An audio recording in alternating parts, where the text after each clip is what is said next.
Hello বন্ধুরা, সবাই কেমন আছেন? আশা করি সবাই অনেক অনেক ভালো আছেন। তো বন্ধুরা, যারা বর্তমানে আরডিএসপি সিএসপি নিয়ে কাজ করছেন তাদের ডিবিটি লিঙ্ক এবং অ্যাকাউন্ট ওপেনিংয়ে অনেক সমস্যা হচ্ছে বর্তমানে। সো বন্ধুরা, এই প্রবলেমের সমাধান কি আছে, বিস্তারিত ভিডিও এই নিয়েই। তো যারা আমাদের এই ইউনিক 10 চ্যানেলটিকে এখনও সাবস্ক্রাইব করেনি, তো অবশ্যই চ্যানেলটিকে সাবস্ক্রাইব করুন আর পাশে থাকা বেল বাটনটি বাজিয়ে দিন পরবর্তী ভিডিওর নোটিফিকেশন পাওয়ার জন্য। তো বন্ধুরা, ফিনকেল সিস্টেম এররটা কেন দেখায়? তো ফিনকেল সিস্টেম এররটা দেখার কারণ হচ্ছে যে অনেক সময় সার্ভার ইস্যু থাকে, সেই কারণে ফিনকেল সিস্টেম এরর দেখায়। আর বর্তমানে যে অ্যাকাউন্টগুলো আধার লিঙ্ক হচ্ছে না, সেই বিষয় নিয়েও আমি ভিডিও বানিয়ে দেবো পরবর্তীতে। সো বেশি দেরি না করে চলুন এই এররগুলো কেন দেখায়, যে Finacle system error type R11। So এই এররগুলো নিয়ে আমি কথা বলবো। তো চলুন বেশি দেরি না করে আমার মোবাইল স্ক্রিনে তাড়াতাড়ি ভিডিওটি স্টার্ট করি। তো বন্ধুরা, দেখতে পাচ্ছেন আমার হাতে একটি মোবাইল আছে এবং এইখানে একটি সফটওয়্যার আছে যেটা লেখা আছে আরডিএসপি সিএসপি। তো আমি সিএসপি অ্যাপটি সরাসরি ওপেন করে নেব। সো আমি মান্ত্রার যে ডিভাইসটি আছে ওটি আমি লাগিয়ে নেব ফার্স্ট টাইমে।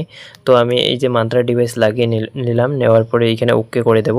সো ওকে করে দেওয়ার পরে আপনাকে যে কাজটি করতে হবে, এখানে ক্লিক করতে হবে, আরডিএসপি সিএসপিটা আপনার ওপেন করতে হবে। সো আমি এইখানে ওপেন করছি আরডিএসপি সিএসপিটা আমার। সো একটু ধরে থাকবেন। তো আমি ওপেন করে নিলেই আপনাদের সরাসরি আমি বিষয়টি বুঝিয়ে দিচ্ছি। তো এখানে আমি আমার আধার নাম্বারটি এন্টার করব। সো আধার নাম্বারটি আমি সিকিউরিটি রিজনের কারণে হাইড করে দেব। তো দেখতে পাচ্ছেন আমার কিন্তু মন্ত্রা অলরেডি লাইট জ্বলছে। তো আমি মন্ত্রাতে আঙ্গুলের ছাপ দিয়ে দেব। তো আঙ্গুলের ছাপ দেওয়ার পরে আপনার কিন্তু সিএসপিটি লগ ইন হয়ে যাবে। তো দেখতে পাচ্ছেন এখানে লগ ইন লেখা আছে। তো আমি এখানে ওকে করে দেব।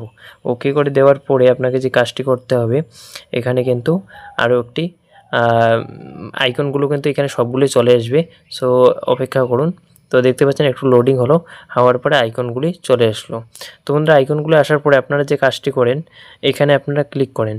সো ক্লিক করার পর কাস্টমারের এখানে আধার নাম্বার আপনাকে এন্ট্রি করতে হবে। এখানে আধার নাম্বারটি যখন দিয়ে দেবেন, এখানে নো করবেন না, এখানে ইয়েস করবেন, করে আধার নাম্বারটি দিয়ে দেবেন। সো এখানে আগে ফার্স্ট টাইমে দেখতে হবে আপনাকে যে কাস্টমারের যে ডিবিটি লিঙ্ক সেটি ইনঅ্যাক্টিভ আছে নাকি অ্যাক্টিভ আছে, এবং যদি ইনঅ্যাক্টিভ থাকে তাহলে তো কোনো ব্যাঙ্কে সিলেক্টেড করা থাকবে না। যদি অ্যাক্টিভ থাকে সেক্ষেত্রে কোনো না কোনো ব্যাঙ্কে কাস্টমারের ডিবিটি লিঙ্কটা থেকে থাকে। তো ডিবিটি লিঙ্কের ব্যাপারে আমি সর্বপ্রথমে বলবো, ডিবিটি লিঙ্কটা আপনারা চেক কীভাবে করবেন যে কাস্টমারের ইনঅ্যাক্টিভ আছে কি অ্যাক্টিভ আছে। তো ওটি চেক করার জন্য আপনাকে যে কাজটি করতে হবে, আপনাকে আধার সাইটে গিয়ে আধার লগ ইন করে আপনাকে ওইখান থেকে দেখতে হবে। সো আমি জাস্ট একটু সিম্পল আপনাদের দেখাচ্ছি। আপনি আধার সাইটটি ওপেন করবেন UIDAI.gov.in। এই ওয়েবসাইটে যাওয়ার পরে আধার সাইটে আপনারা চলে যাবেন, গিয়ে এখানে যে কোনো একটাতে আপনারা ক্লিক করবেন।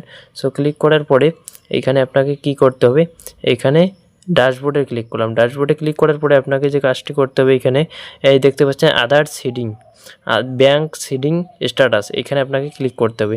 সো ক্লিক করার পরে আপনার আধার নাম্বার এবং ক্যাপচার কোড দিয়ে ওটিপি দিয়ে তারপরে সাবমিট করলে দেখাবে ইনঅ্যাক্টিভ আছে কি অ্যাক্টিভ আছে, সরাসরি আপনাদের দেখিয়ে দেবে।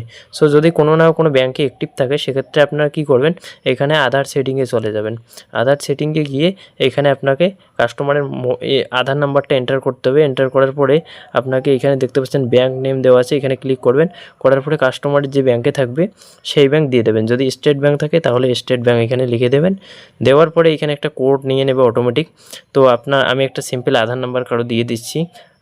আমি একটা যে কারো আধার নাম্বার দিয়ে দিচ্ছি, ধরে থাকবেন। তো আমি একটা আধার নাম্বার এখানে এন্ট্রি করে দেবো। করার পরে আপনাকে যে এখানে ক্লিক করতে হবে। করার পরে কিন্তু এরকম দেখাবে। সো এখানে ওকে করে দেবেন, তারপরে আরেকবার ক্লিক করবেন, তারপরে ইয়েস করবেন। ইয়েস করলেই দেখতে পাচ্ছেন মন্ত্রা কিন্তু লাইট জ্বলে গেল। তো এখানে আমি আঙ্গুলের ছাপ দেবো না, এটা অন্য কোনো আমি আধার নাম্বার দিয়ে টেস্ট করে আপনাদের দেখিয়ে দিলাম। সো এখানে যে কাজটি করবেন, এররগুলো কেন শো হয় আমি এটি বলবো। সো এররগুলো কেন শো হয়, এররগুলো শো হওয়ার কিছু কারণ আছে। আপনারা একটা কাস্টমারের যখন 5-6 বার ভুল ডিবিটি লিঙ্কে আপনারা অন্য কোনো ব্যাঙ্ক সিলেক্টেড করবেন, ধরুন স্টেট ব্যাঙ্ক করা আছে, কাস্টমারের ডিবিটি লিঙ্ক স্টেট ব্যাঙ্কে আগে পেত, আপনারা কি করেন, স্টেট ব্যাঙ্ক চেক টেক না করে স্টেট ব্যাঙ্ক না দিয়ে আপনারা যে কোনো অন্য ব্যাঙ্ক দিয়ে দেন, অথবা ইন্ডাসইন্ড সিলেক্টেড করে দেন। যদি কাস্টমারের ইনঅ্যাক্টিভ থাকে ডিবিটি লিঙ্ক, তাহলে আপনারা ইনঅ্যাক্টিভ যদি থাকে সেক্ষেত্রে আপনারা এখানে ইন্ডাসইন্ড সিলেক্টেড করে আপনারা করে দেবেন। ইন্ডাসইন্ড সিলেক্টেড করে দিলে হয়ে যাবে। আর যদি অন্য কোনো ব্যাঙ্কে থাকে সেক্ষেত্রে যদি আপনারা ইন্ডাসইন্ড সিলেক্টেড করে দেন সেক্ষেত্রে কিন্তু হবে না।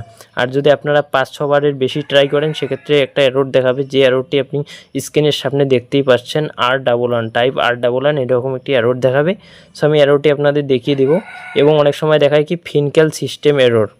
তো এখানে আমি জাস্ট এখানে স্ক্রিনশট আমি করে রাখছি। তো আমি আপনাদের দেখিয়ে দিচ্ছি, দেখুন এই যে অ্যারোটি আছে, এই অ্যারোটি কিন্তু বেশিরভাগ ক্ষেত্রেই দেখা যায়। তো এটি আপনারা 5-6 বার ট্রাই করবেন না, আপনারা সঠিকভাবে একবার ট্রাই করবেন, তাহলেই কিন্তু হয়ে যাবে। তো বন্ধুরা, এই ছিল আজকের ভিডিও। যদি আমাদের ভিডিওটি ভালো লেগে থাকে সেক্ষেত্রে চ্যানেলটিকে সাবস্ক্রাইব